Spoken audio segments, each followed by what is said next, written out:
Une première boîte de dialogue s'ouvre après le démarrage de Airfem. Nouveau modèle et données de base. Pour cet exemple, nous entrons modèle de test comme nom de modèle et bâtiment comme description. Le type de modèle sert à définir le mode d'entrée et le plan dans lesquels nous travaillons. 2DXY correspond aux plaques soumises à une flexion pure. Les autres types de modèles 2D représentent des murs ou des voiles en traction et en compression.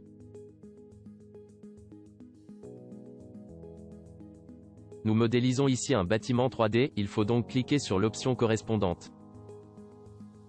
Choisissez l'orientation positive de l'axe Z comme bon vous semble. Ici, l'axe Z est orienté vers le bas.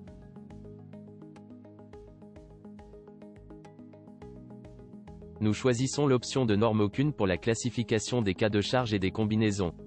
Si la case générer automatiquement les combinaisons est cochée, Airfem crée automatiquement les combinaisons de charge selon la norme sélectionnée. L'utilisateur n'a pas à les entrer.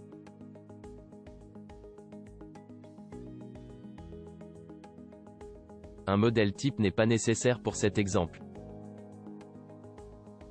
L'onglet Options permet de sélectionner d'autres paramètres.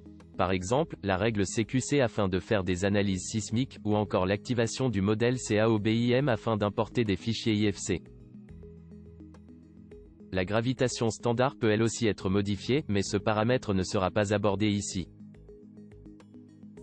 Pour créer un nouveau projet, cliquez sur le bouton Gestionnaire de projet dans la boîte de dialogue données de base. Les projets existants s'affichent alors dans une nouvelle fenêtre avec leur modèle, leurs données de base et un aperçu. En cliquant sur le bouton Nouveau projet, une fenêtre s'ouvre, nous entrons alors le nom, cours en ligne, et la description, Airfem 5 pour débutants.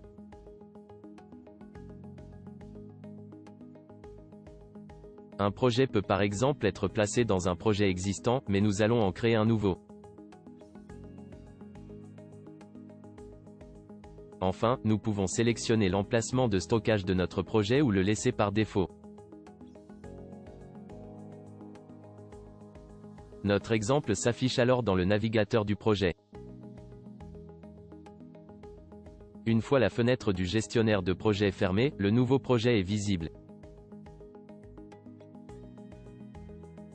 Vous pouvez aussi ignorer le gestionnaire de projet en cliquant sur le bouton Créer un nouveau projet.